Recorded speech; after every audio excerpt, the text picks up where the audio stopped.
continuer dans le sud. Nous allons faire une semaine ici pour enfin terminer par Kolda pour nous comptons célébrer la fête du premier avec les trois départements de Kolda. Donc c'est tout le temps de la vie pour nous. Nous avons mené ensemble une lutte. Je voudrais d'abord vous féliciter pour le combat. Parce que ce n'est pas facile, les grèves. C'est comme des combats de lutte ou des combats de boxe. Vous donnez les coups et vous recevez aussi des coups. Donc tous ceux qui se sont mobilisés, les syndicats tiennent à vous remercier et à vous féliciter. Parce que le syndicalisme, c'est deux mamelles. La générosité et la solidarité. La générosité parce que les points peuvent ne pas vous concerner directement. Mais le point concerne mon collègue Diata, je me mobilise quand même. Parce que si chacun doit attendre qu'un point le concerne personnellement pour se mobiliser, on n'a pas besoin de faire du syndicalisme. C'est pourquoi on dit que le syndicalisme, c'est les deux choses-là, la solidarité et la générosité. Dire aussi qu'on n'a jamais eu des acquis sans mobilisation, ce n'est jamais arrivé. Si vous regardez aujourd'hui le niveau de salaire des enseignants, nous ne sommes pas satisfaits.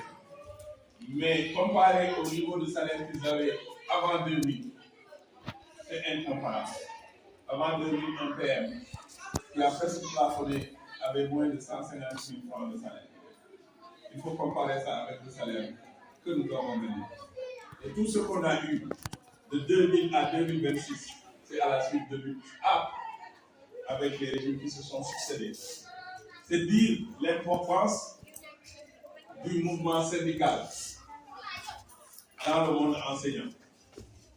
Nous avons signé des accords en 2022 et on a eu des augmentations de salaire. De 2022 à 2026, les syndicats sont restés dans leur coin. Nous avons attendu. De 2024 à 2026, je dis 2024 parce qu'en 2024, un nouveau régime s'est installé. On s'est dit, quand un nouveau régime s'installe, il faut lui donner le temps de s'imprégner des dossiers, de prendre les choses en main avant de poser des revendications. Donc 2 ans après, nous avons posé sur la table ce qu'on appelle le passif social. Le passif social, c'est des questions qui ont été, en tout cas, consignées dans un protocole, mais qui tardent à être matérialisées. Le passif que nous avons abordé cette année était, en tout cas, mis dans les perspectives du protocole de 2022. C'est pourquoi il ne faut pas négliger les perspectives. Les perspectives nous permettent toujours d'ouvrir sur de nouvelles revendications dans l'avenir. Si on n'avait pas de perspective dans le protocole de 2022, il serait très difficile pour nous cette année, en 2026, de nous mobiliser sur ces questions. Alors, nous avons rencontré le nouveau régime. Pour la première fois, on était en séance de négociation. Ils nous ont dit qu'ils voudraient avoir tout le passif. Alors, le premier exercice consistait à faire la revue des protocoles. Le protocole de 2014, le protocole de 2018 et le protocole de 2022. Donc, on s'est réunis pendant tout le mois de Ramadan pour lister les accords qui faisaient encore l'objet de difficultés dans ces 3 protocoles. Et au finish, on s'était retrouvé avec 95 points. Mais quand nous avons regardé les points, on s'est dit on ne peut pas mettre 95 points sur la table. Ça, ce n'est pas possible. Il fallait donc prendre les points les plus importants et les points qui concernent le maximum d'enseignants. C'est ainsi que nous, au niveau du G7, on s'est réunis entre SG et on a dit on va faire une plateforme minimale de 6 points maximum. Et ces points, le premier, c'est concernant le statut des enseignants décisionnaires. Nous avons tenu cette année à mettre l'accent sur ce point-là, parce que nous voyons que nos collègues décisionnaires, ils ont toutes les difficultés du monde quand ils vont à la retraite. Et très souvent, quand on parlait aux jeunes enseignants, ils pensent que la retraite ne va jamais arriver. C'est très difficile de les mobiliser sur les questions de retraite. Pourtant, la retraite arrive très vite. Et un travailleur, il ne doit pas être à la retraite et ne pas être capable de vivre dans la dignité. Si vous regardez en France, aujourd'hui, l'État français veut amener les travailleurs à 65 ans. Et les syndicats en France font la grève pour rester à 60 ans. Ici au Sénégal, nous sommes à 60 ans, on se bat pour aller à 65 ans. Vous voyez le paradoxe? C'est parce que le retraité français, il vit comme s'il était encore en activité. Alors qu'au Sénégal, la retraite, tout le monde se méfie de la retraite. Ça veut dire quoi? On doit améliorer la situation des retraités. C'est pourquoi nous-mêmes, dans notre revendication, on avait posé la question de la retraite de façon globale, c'est-à-dire pour tous les enseignants. Nous avons réclamé à l'État un alignement des enseignants sur l'enseignement supérieur. Aujourd'hui, dans l'enseignement supérieur, un prof d'université qui va à la retraite, il perçoit 85% de son dernier salaire. On prend le dernier salaire, on met 85% et c'est ce qu'on lui verse comme pension de retraite chaque mois. Nous aussi, c'est ce que nous avons réclamé. Pourquoi? Parce que l'enseignement, c'est un cadre. De l'élémentaire jusqu'à l'université, on nous appelle enseignant. C'est le cadre. On n'a pas le droit de faire des choses pour le supérieur et refuser les mêmes choses pour le moyen secondaire. Dans l'enseignement supérieur, le crédit horaire, c'est 6 heures par semaine, 6 heures. Ici, c'est 21 heures ou même 25 heures. Donc, quand nous avons posé ces problèmes-là, sur la question des décisionnaires, l'État a quand même signé 2 décrets au mois de janvier. Et ça, il faut féliciter les enseignants qui se sont mobilisés. Parce qu'il n'y a pas un seul secteur ici, depuis que ce nouveau régime est arrivé, qui s'est mobilisé et qui a eu à bénéficier de 2 décrets signés en procédure d'urgence. C'était la première fois. Pour les 2 décrets, le premier décret, c'est un décret de régularisation. Dans les années 2000, au début des années 2000, l'âge de la retraite était à 55 ans. Donc, pour être décisionnaire, il suffisait d'avoir 30 ans. À 30 ans, on était déjà décisionnaire. Et avec quoi on est passé de 55 à 60 ans. Quand on est passé à 60 ans, on a dit donc il faut amener l'âge pour être décisionnaire aussi à 35 ans, de 30 à 35 ans. Mais en tout temps, il y avait une fourchette de collègues qui devaient bénéficier de la nouvelle formule, c'est-à-dire de 35 ans, mais ils ont été considérés ou intégrés avec l'ancienne formule, c'est-à-dire 30 ans. Et donc, on a fait des décisionnaires. C'est pourquoi on les appelle décisionnaires à tort. Ils devaient être des fonctionnaires, mais leur mode d'intégration dans la fonction publique a été une erreur, on les a intégrés dans le corps des décisionnaires. Maintenant, ce décret leur permet aujourd'hui, dans une période de 2 ans, de déposer des dossiers d'intégration et ils seront reversés dans le corps des fonctionnaires. C'est pourquoi on parle de régularisation. Pourquoi c'est important d'être dans le corps des fonctionnaires pour un décisionnaire? Quand vous êtes fonctionnaire, vous cotisez au Fonds national de retraite. Et c'est parce que vous cotisez au Fonds national de retraite que vous pouvez bénéficier de l'imputation budgétaire à la retraite. Si vous ne cotisez pas au Fonds national de retraite, vous ne pouvez pas bénéficier d'une imputation budgétaire une fois à la retraite. Le deuxième décret maintenant, ça concerne les reclassements et les avancements. Pour les reclassements, avant, un décisionnaire qui bénéficie d'un reclassement, il perdait toute son ancienneté. C'est-à-dire que vous êtes PM, vous devenez PS. Quand vous commencez par PS4, le plus petit grade, parce que vous avez perdu toute votre ancienneté comme PM. C'est la même chose pour le PCM qui devient PM. Alors que pour le fonctionnaire, quand vous êtes reclassé, vous conservez 40% ou 30% de votre ancienneté selon la hiérarchie. Si vous êtes de la hiérarchie B, comme le PCMG, B2, vous devenez PM, hiérarchie A, vous conservez 30% et vous perdez 70%. Si vous êtes maintenant PM, vous allez à la hiérarchie A1, PS, vous restez toujours dans la hiérarchie A, A3, A4, c'est la hiérarchie A. Là maintenant, vous conservez 40% et vous perdez 60%. Mais je vous ai dit, le décisionnaire, lui, il perdait tout. Donc le décret maintenant vient réhabiliter le décisionnaire. Désormais, tous les décisionnaires qui ont été reclassés, ils bénéficient d'une conservation de 60 ans d'ancienneté dans les mêmes conditions que les Pour les avancements, il y a les commissions d'avancement. Le taux de péréquation, c'était pour les fonctionnaires, 40% redouble et 60% passe chaque année. Mais pour les décisionnaires, c'était moitié-moitié. C'est-à-dire, c'est la moitié qui passe, l'autre moitié est recalée.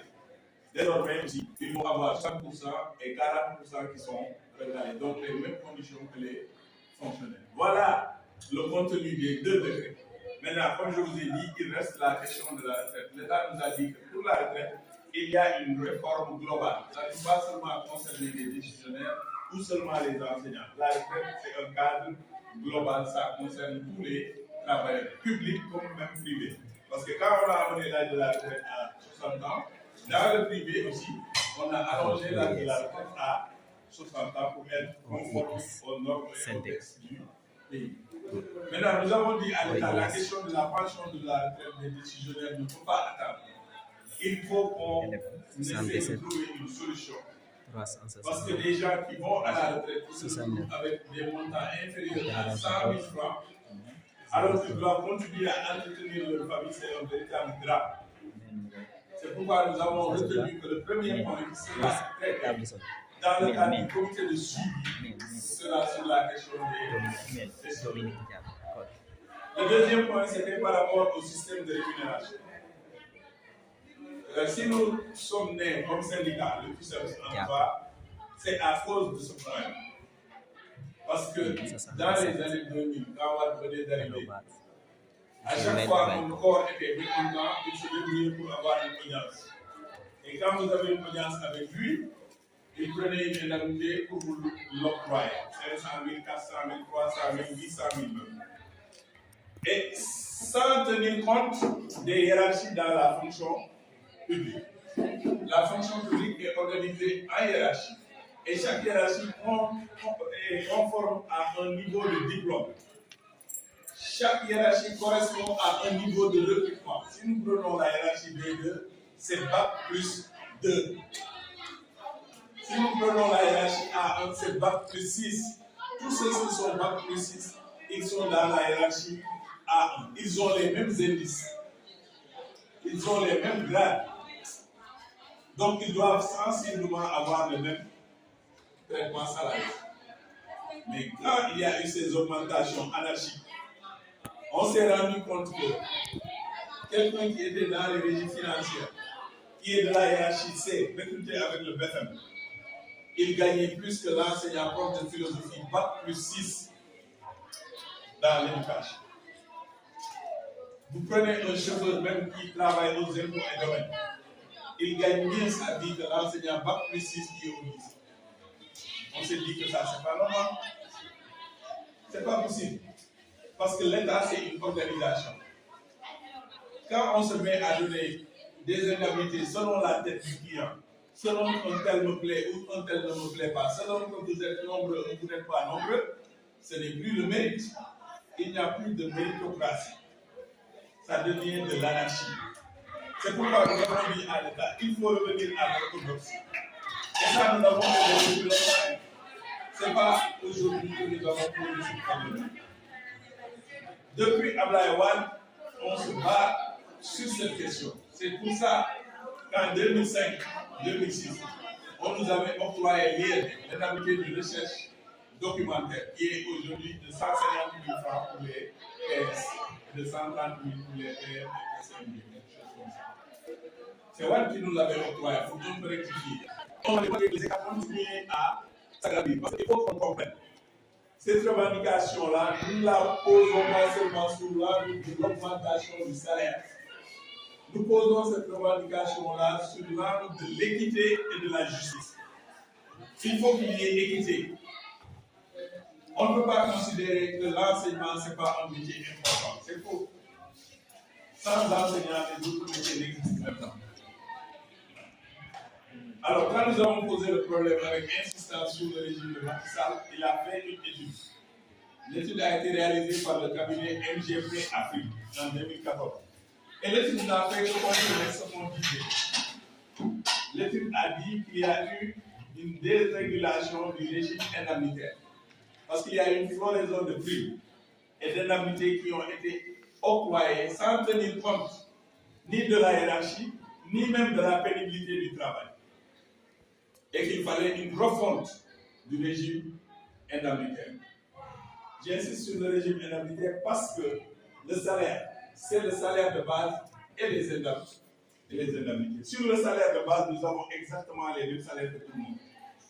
Le magistrat et le PS, ils ont le même salaire de base. Parce que le salaire de base, c'est facile de le calculer. Il y a le point indiciaire, il y a l'indice. Chaque grade correspond à un indice. Vous multipliez le point indiciaire par l'indice, vous avez votre salaire de base. Ça, c'est pour tout le monde. Donc, à ce niveau, il n'y a pas de problème. C'est pourquoi nous attirons l'attention de l'État là-dessus. On ne vient pas nous dire, vous avez le même salaire de base. Ça, on le sait déjà, on n'a pas besoin de dire. Mais il faut auditer les indemnités.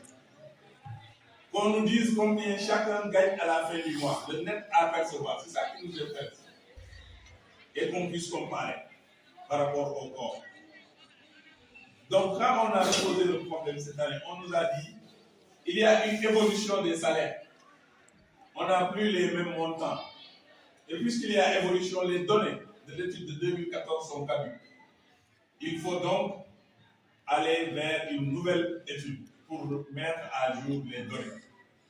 On a dit d'accord, mais il faut nous dire quand. Parce que si vous nous dites que vous allez juste faire une étude et on ne sait pas quand est-ce que l'étude sera terminée, on ne pourra pas évaluer. C'est pourquoi l'État s'est engagé à terminer l'étude au mois d'août, à partager les résultats au mois de septembre et que la correction soit programmée dans la loi de finances initiale, c'est-à-dire le budget de 2027. Parce qu'un État, aussi, c'est une organisation. Très souvent, on entend les collègues dire oui, il faut qu'il y ait un effet immédiat. Ça, ce n'est pas possible. Moi, en tout cas, je ne suis pas un syndicaliste qui dit aux gens ce qu'ils veulent entendre. J'essaie de dire la vérité, même si ça doit nous coûter des militants qui vont quitter le pays. Mais il faut dire la vérité. Un État s'est organisé et il y a des budgets qui sont votés. Il y a une loi de finances initiale et une loi de finances rectificative qui est votée entre mai et juin pour intégrer peut-être les dépenses qui n'étaient pas prévues dans la première loi des finances. Donc, un tel exercice ne peut pas se faire de façon immédiate. Il faut étudier, voir qui a plus, qui a moins, etc. essayer d'équilibrer. C'est pourquoi nous, on réclamait toujours des échéances. Aujourd'hui, nous avons eu ces échéances-là. Vous et nous allons les suivre, nous allons les contrôler, nous allons faire de sorte que l'État respecte sa promesse sur cette question. Ce que nous voulons, c'est que les enseignants ne viennent plus dans le corps par défaut. Que les enseignants viennent par vocation, par passion. Parce que rien de grand ne peut se faire sans la passion. Que les gens viennent et restent. Et que quand ils restent aussi, qu'ils puissent se réaliser dans le corps. Parce qu'il ne sert à rien aussi de rester dans un corps et de vivre dans la misère. C'est pourquoi, quand vous prenez le concours de l'ENA, sur les 10 candidats, concours professionnels, les 9 sont des enseignants. Tous ceux qui réussissent en concours sont des enseignants. Regardez tous les préfets, les sous-préfets. Regardez toute l'administration territoriale. C'est des enseignants. Même au niveau des directions, tous les secrétaires généraux du ministère, tous les directeurs de cabinet, directeurs de la solde, directeurs du budget, tous, c'était souvent les professeurs de mathématiques qui ont fait le concours pour pouvoir aller vers ces corps. Pourquoi ils le font? C'est parce qu'ils sont bien payés au niveau de l'administration territoriale, ce qui n'est pas normal. Donc ça, c'était le deuxième point. Le troisième point concernait les lenteurs administratives. Tout le monde ici vit les lenteurs administratives. Maintenant, ce que le gouvernement a décidé là-bas, c'est de faire en sorte, d'abord, qu'on diminue le circuit des visas. Si vous prenez un acte, le circuit est trop long.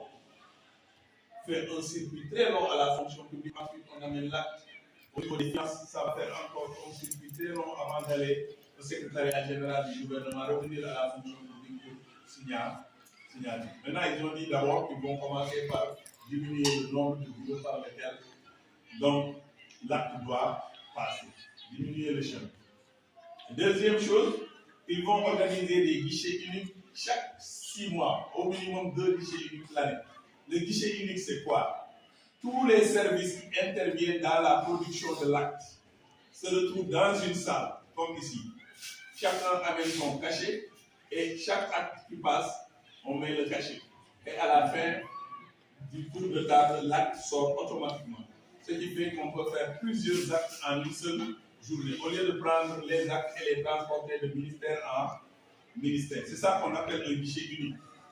Même pour la question des décisionnaires, ceux qui sont en train de déposer, sont en train de voir comment ils vont organiser un guichet unique dans cette semaine-là ou plus tard la semaine à venir. Ils ont donc pris la décision d'organiser ces guichets uniques-là. Mais il reste la question structurelle qui consiste à faire la dématérialisation. La dématérialisation, c'est de faire en sorte qu'il n'y ait plus de dossiers physiques, que tous les dossiers soient électroniques. Ça veut dire quoi? L'enseignant qui est à Kaboul, il sera à l'IF 12 avec ses documents pour l'intégration. Il amène tous les documents, on fait le scanning. On scanne les documents, on les met sur la plateforme Mirador. Dès que les documents sont sur la plateforme Mirador, la fonction publique a accès, la SOB aussi a accès aux documents parce que les trois plateformes sont jumelées, elles sont interconnectées. La plateforme Mirador pour l'éducation, la plateforme Giraffe pour la fonction publique et la plateforme ISOL pour les finances. Cette interconnexion entre l'éducation et la fonction publique, elle est déjà effective, mais il reste juste ISOL. Ils ont dit avant la fin 2026, ils vont interconnecter les trois plateformes et les lenteurs ne seront qu'un vieux souvenir. C'est une échéance que nous attendons aussi et sur laquelle nous serons intraitables parce que c'est l'État qui a pris l'engagement. Sur la question de la fiscalité, la surimposition, nous avons posé le problème. Nous sommes même allés voir le président de l'Ordre des experts fiscaux du Sénégal. C'était le 12 mars, parce que le ministre des Finances devait nous recevoir le 12 mars à midi. Mais à 9h, on était parti voir le cabinet fiscal pour voir un peu. On avait nos bulletins, les bulletins des collègues, voilà, qui se disaient victimes de surimposition. Et nous avons mis tout ça sur la table. Les experts fiscaux ont déjà le logiciel pour les impôts. Alors, qu'est-ce qu'ils font? Ils prennent les montants, ils mettent dans la machine et tout de suite la machine vous sort le montant des impôts qu'on devrait prélever. Maintenant, au niveau de l'État, au niveau de la loi, c'est-à-dire le code général des impôts, l'impôt c'est entre 18 et 33% pour les rappels des enseignants. Et l'impôt maximal qu'on peut prélever sur un revenu, c'est 45%. Mais pour qu'on vous prélève 45%, il faut que vous ayez un salaire qui dépasse 50 millions par an. L'impôt, je l'appelle, il se calcule sur la base du salaire annuel, pas du salaire mensuel. Ce que vous gagnez par année. C'est là où on met les fourchettes. Vous avez 4 millions, vous êtes peut-être sur la première fourchette, 6 millions, etc. On vous met sur les fourchettes. Et plus vous gagnez, plus vous allez payer en impôt. Le taux est plus élevé. C'est pourquoi d'ailleurs, sur les rappels, l'impôt est assez sévère. Parce que quand vous avez un salaire annuel de 5 millions, et dans l'année vous recevez un rappel de 7 millions, la machine considère que vous avez un salaire annuel de 12 millions. Tout le monde sait que vous n'avez pas 12 millions. C'est 5 millions. Les 7 millions, c'est un revenu exceptionnel. Ça ne fait pas partie de votre salaire. C'est des arriérés de salaire. Et si vous êtes à 12 millions, et si vous deviez payer 10%, mais forcément vous êtes à 21 ou bien à 22%, parce que ça va doubler.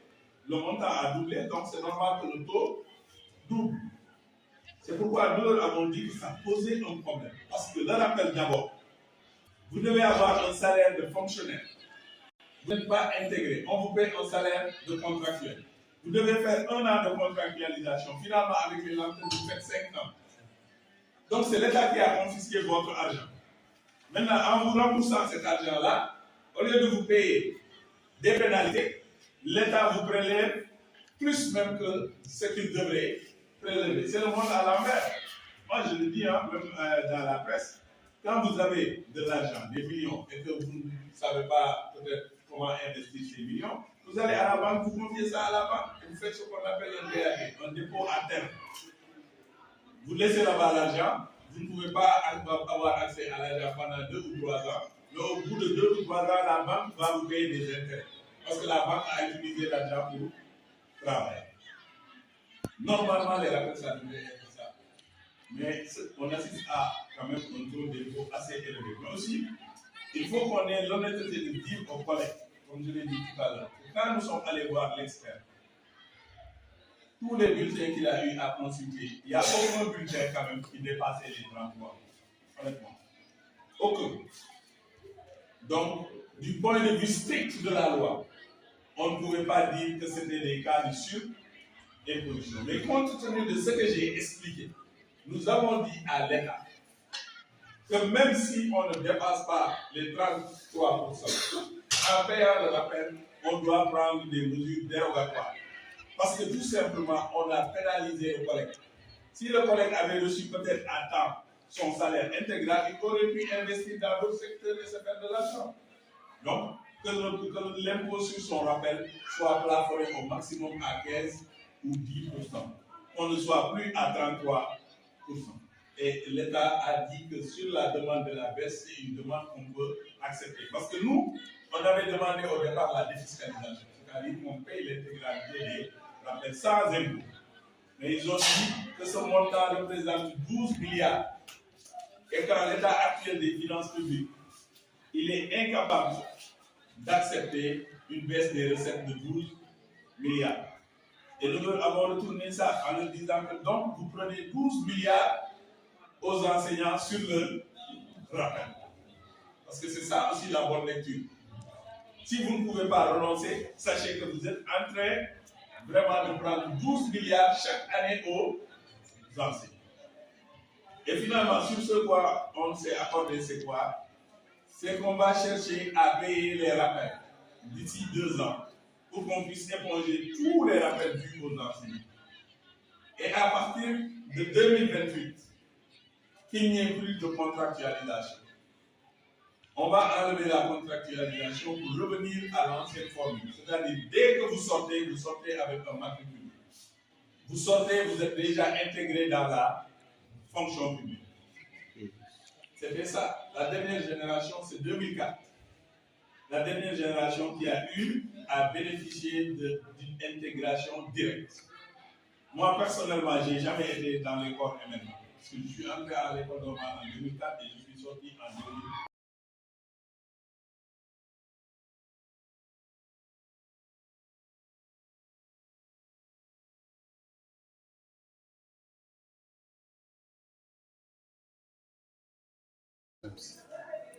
Aliou Diouf, secrétaire général national. L'objectif de la visite, c'est de rencontrer la base militante, rencontrer des camarades, des collègues, des amis. Après avoir mené un mot de grève qui a été donc suspendu suite à la signature du protocole d'accord, il fallait faire le terrain pour expliquer aux camarades les tenants et les aboutissants de cet accord.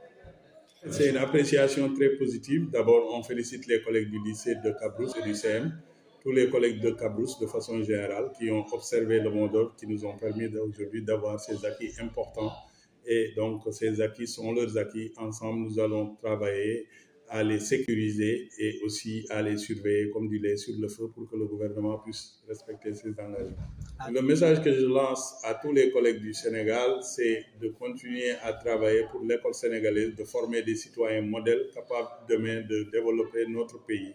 Et vraiment que le travail qu'ils sont en train de faire, c'est un travail hyper important, c'est un travail très sensible, ils travaillent sur ce que la nation a de plus cher, c'est-à-dire ses enfants.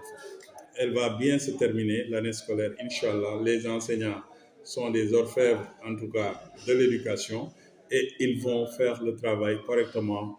On a eu l'année de la Covid, c'était beaucoup plus dur. Le temps perdu était beaucoup plus... Malgré tout, on avait fait les meilleurs résultats cette année-là. Donc, je ne doute pas un seul instant que les enseignants vont faire le travail correctement. Maintenant, il faut qu'il y ait des mesures d'accompagnement, des mesures d'apaisement de la part de l'État. Et c'est seulement dans ces conditions, ensemble, dans une confiance mutuelle, mais aussi avec des enseignants bien motivés, que nous pourrons réussir à former le capital humain de qualité qui pourra demain développer notre cher pays. Votre dernier mot? Mon dernier mot, c'est de vous remercier, de remercier toute la population de Cabrousse. J'ai été là en 2017 pour la correction du bac. Je suis revenu 2 ou 3 fois avec des amis pour visiter encore. C'est une zone que j'aime et que j'apprécie beaucoup. De façon générale, la Casamance, la région naturelle de la Casamance, c'est une zone que j'aime beaucoup. Et les populations sont très accueillantes, vraiment très gentilles. Et le cousinage entre Sérère et Diola, quand je suis là, je me sens très bien. Je voudrais remercier tout le monde, toute la population de Cabrousse, remercier toute la population de la Casamance. Depuis hier, nous sommes là. Nous avons commencé par des assemblées générales à Bunkiling. Demain, nous serons dans la commune de Ziguinchor. Après, demain, nous ferons Goudomp avant de terminer par Kolda. Donc, vraiment, nous remercions tout le monde, remercier tous les enseignants, mais particulièrement aussi toute la population pour l'accueil chaleureux que nous recevons à chaque fois que nous visitons la région. Merci. Monsieur